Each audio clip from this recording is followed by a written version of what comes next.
In this video we will do now how to calculate tax और इसका books में है जीएसटी। जीएसटी भी एक तरह का टैक्स ही होता है। तो सबसे पहले इस वीडियो में मैं बताता हूं करने क्या वाले हैं। पहले मैं आपको मीनिंग बताऊंगा टैक्स का, राइट। फिर टैक्स परसेंटेज के फार्मूले की बात करेंगे और फिर कुछ क्वेश्चंस के आंसर मैं बताऊंगा और वो कॉमन मिस्टेक बताऊंगा जो जनरली करते हैं बच्चे। So let me start. पहले मैं टैक्स का मीनिंग बताता हूं। देखिए, जो टैक्स है वो सभी ने सुना होता है। I think everybody know what is tax. Tax क्या होता है? When you purchase any article from market ना, वो जो एक्स्ट्रा अमाउंट वो हमसे चार्ज करता है ना, किसके मार्केट प्राइस के बाद में, वो एक्स्ट्रा अमाउंट जो है उसको हम टैक्स कहते हैं। आपको मैं सिंपल सा एक एग्जांपल देता हूं। ये बिल की एक कॉपी है।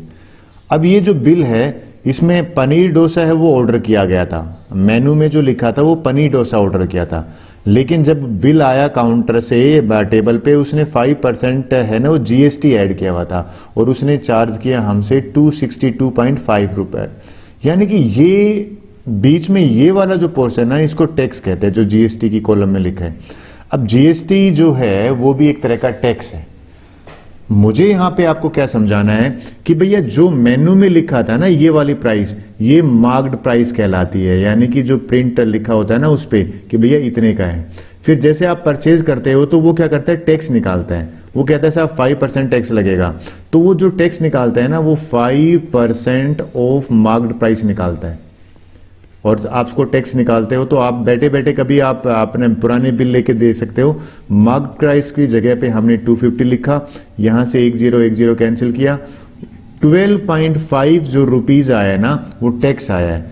जब आपका बिल अमाउंट बनेगा ना, बिल अमाउंट कह लो या मैं आपको कहता हूं यहां पे सेलिंग प्राइस की बात कह लो, वो क्या होता है कि भैया जो मार्क प्राइस थी उसमें टैक्स ऐड कर दिया और टैक्स ऐड करने के बाद यानी कि 250 में आपको जो 12.5 रुपीज एक्स्ट्रा देना पड़ा ना वो 262.5 रुपीज, ये आपका बिल अमाउंट। देखिए यही तो है।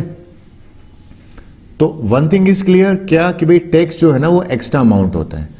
अब कई बार जो अभी नए जो टैक्स आए हैं ना, नए जो बिल आए हैं वो आपको दिखाता हूं। देखिए ये एक बिल है, इसकी मैंने फोटोकॉपी की है, ये मैं आपको समझाता हूं ये क्या बिल है।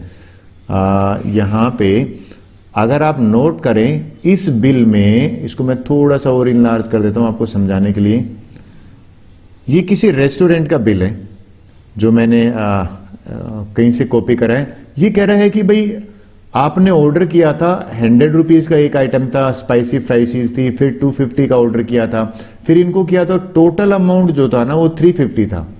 लेकिन उसने एस यानी कि स्टेट जीएसटी भी ऐड कर दिया 2.5% और सेंटर जीएसटी भी ऐड कर दिया और जो आपसे अमाउंट कलेक्ट करा वो 368 रुपीज कलेक्ट करा। तो ये 2.5 रुपीज किस पे लगा है? 350 रुपीज पे आपने 2.5% निकाला है। तो अभी मैं एक काम करता हूं, आपको क्वेश्चंस बताता हूं, जो आपके क्वेश्चंस आएंगे वो आपको ज्यादा हेल्प करेंगे एक्सरसाइज में भी और बाकी में। देखिए ये क्वेश्चन है। अब मैं मिस्टेक बताऊंगा यहां पे, जनरली मिस्टेक जो बच्चे करते हैं, तो उससे पहले मैं क्वेश्चन समझाता हूं। कहता भाई रोहन ने एक मिक्सचर परचेज किया 2000 रुपीज में और 12% उसके एक्स्ट्रा टैक्स चार्ज किया गया। तो वो कहता हाउ मच ही पे। तो ये जो है ना ये तो मार्क्ड प्राइस है, यानी कि उस पर लिखा हुआ था, दुकानदार ने बोला कि भाई 2000 की लगेगी और ये जो 12% दे रखा है ना ये टैक्स परसेंट है। टैक्स परसेंट है ना, इसका मतलब है 100 पे 12 रुपीज का टैक्स है, तो हमें यहाँ टैक्स निकालना पड़ेगा। तो देखिए ध्यान में ये रहे कि जो टैक्स परसेंटेज गिवन होती है ना वो मार्क्ड प्राइस पे निकलती है हमेशा, यानी कि 12% ऑफ मार्क्ड प्राइस। और ये अगर मैं यहाँ पे कैलकुलेट कर दूं तो 12 और 12 इंटू 12 परसेंटेज का सिंबल होगा तो 100 और यहाँ पे आ जाएगा मार्क्ड प्राइस 2000। जब ये 2 जीरो से 2 जीरो कैंसिल करते हैं 240 रुपीज मेरा आंसर है टैक्स। और सेलिंग प्राइस क्या हो जाएगी? सेलिंग प्राइस होती है भैया जो आपका प्रिंट रेट था और उस पर टैक्स ऐड होगा और टैक्स ऐड होने पर यानी कि 2000 में 240 ऐड होगा और ये आपका बिल अमाउंट हो जाएगा 2240। ये अमाउंट आपको शॉपकीपर को पे करना है। लेकिन जनरली बच्चे गलती क्या करते हैं वो मैं आपको बताता हूं। बच्चे गलती करते हैं कि सर इसमें भी देखो यही कर दें क्या, यहां पे आप नोट करो, इसमें लिखा है इंक्लूडिंग 5% है ना, वो 400 है रुपीज। हमें तो प्राइस निकालनी है बिफोर जीएसटी।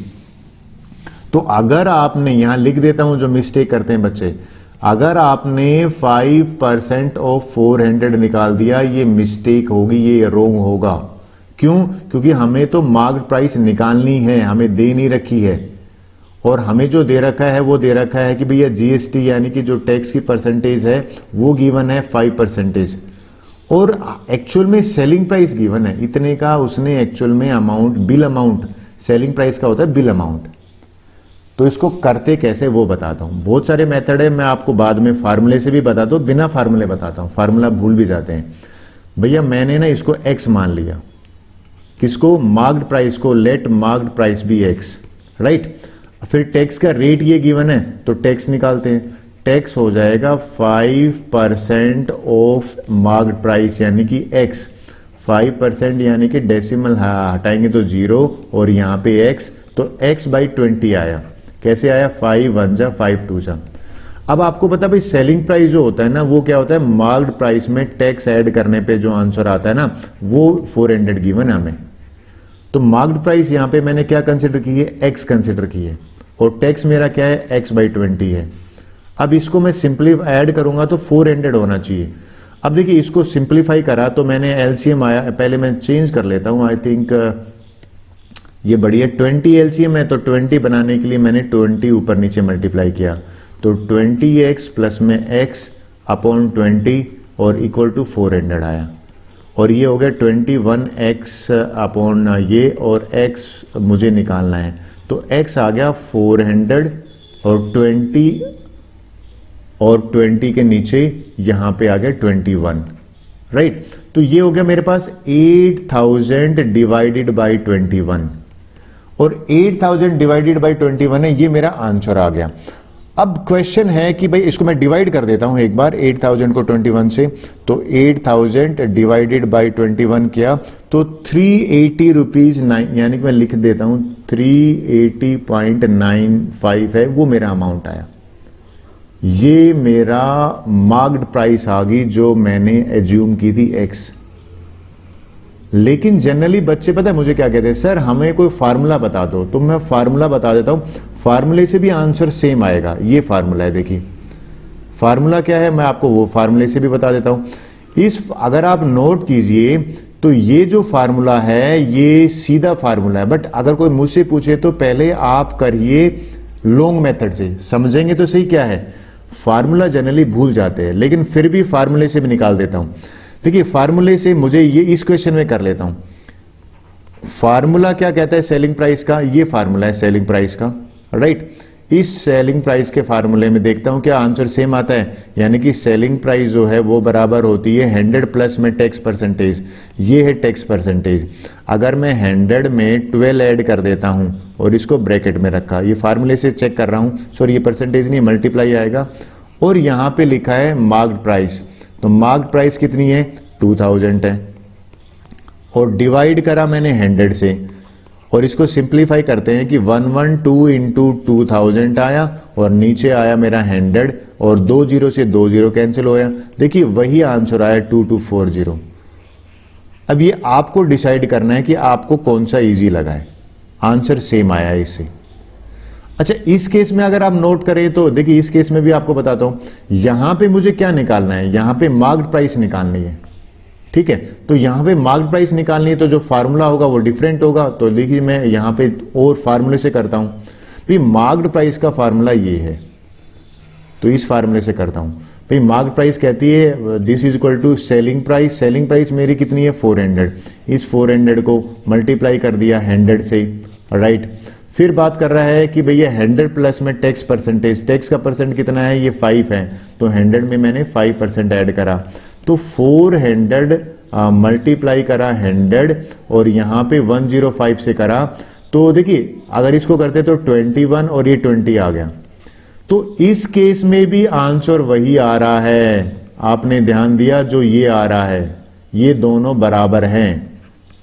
तो आपको ये डिसाइड करना है कि दोनों में से करना किसको है। कि आपको फार्मूले से इजी लग रहा है तो आप फार्मूले से करिए, अगर आप बिना फार्मूले एक्स लेके जाना चाहते हो तो उससे करिए। दोनों क्वेश्चन है। मैं फार्मूले को थोड़ा सा और डिटेल में बता देता हूं। देखिए फार्मूले जो यूज हो रहे हैं ना, वो बच्चे कहते हैं सर याद नहीं होते। मैं कहता हूं कि ये प्रॉफिट परसेंटेज वाले फार्मूले हैं ना, बिल्कुल वैसे हैं जैसे प्रॉफिट परसेंटेज के फार्मूले थे। मार्केट प्राइस आपको पता है, सेल जो बिफोर जीएसटी होता है, सेलिंग प्राइस आफ्टर जीएसटी होता है। तो देखा जाए तो प्रॉफिट परसेंटेज है ना, यहां पे प्रॉफिट है ना, वो उसकी जगह पे टैक्स लिख दोगे। फॉर एग्जाम्पल अगर मान लो, एक मैं समझाता हूं कि भाई अगर टैक्स परसेंटेज का निकालना है तो कैसे, एक आइटम पे 200 रुपीज है वो मार्केट प्राइस है, और जो शॉपकीपर है उसने कहा कि भैया इसको मैं है ना 250 में सेल कर रहा हूं। तो पहली बात तो कितने टैक्स लिया उसने, तो टैक्स निकालते हैं। टैक्स क्या होगा, यानी कि 250 में से मैंने 200 माइनस किया तो 50 रुपीज का तो टैक्स आया। फिर टैक्स परसेंटेज कैसे निकालेंगे, टैक्स परसेंटेज होगा टैक्स यानी कि 50 divided by market price. Market price मेरी कितनी है 200 है, और इनटू कर दिया 100। जब मैंने इसको सिंप्लीफाई किया तो 25% टैक्स का रेट है। ये आपको ऐसे क्वेश्चन देख के प्रॉफिट परसेंटेज का फार्मूला याद आया होगा। बस उसमें क्या था कि मार्केट प्राइस की जगह पे कॉस्ट प्राइस था। अब जनरली मान लो ये नहीं दे रखा हो तो ये दूसरे फार्मूले हैं। कौन से फार्मूले हैं कि अगर आपको टैक्स परसेंटेज गिवन है, सीधा सेलिंग प्राइस निकालना है तो एक फार्मूला याद कर लीजिए। दूसरे वाला फार्मूला यहीं से आया है। कैसे, मुझे अगर मैं मार्केट प्राइस निकालना है तो इस 100 को मैं वहां ट्रांसपोज कर दूंगा। तो देखिए ये SP इंटू 100 हो गया, इन दोनों को मल्टीप्लाई किया। ये ऊपर मल्टीप्लाई में है तो डिनोमिनेटर में आएगा तो ये डिवाइड हो जाएगा। ये मैंने फार्मूला अभी बताया आपको यूज करके। आई होप ये आपको क्लियर हुआ होगा। मैं एक लास्ट में एक लाइन बोल देता हूं। क्या लाइन है कि जब डिस्काउंट परसेंटेज की बात करते हैं ना, तो डिस्काउंट परसेंटेज में फार्मूले लगते हैं लॉस परसेंटेज के वैसे ही, और जब हम बात करते हैं ना जीएसटी या टैक्स परसेंटेज की तो फार्मूले लगते हैं प्रॉफिट परसेंटेज के। ये ऑलमोस्ट वैसा ही चीज होता है, थोड़ा बहुत फर्क होता है, यानी कि मार्केट प्राइस की जगह वहां कॉस्ट प्राइस हो जाता है। सो आई होप ये आपको समझ में आया होगा। So thank you very much. With this our video is over.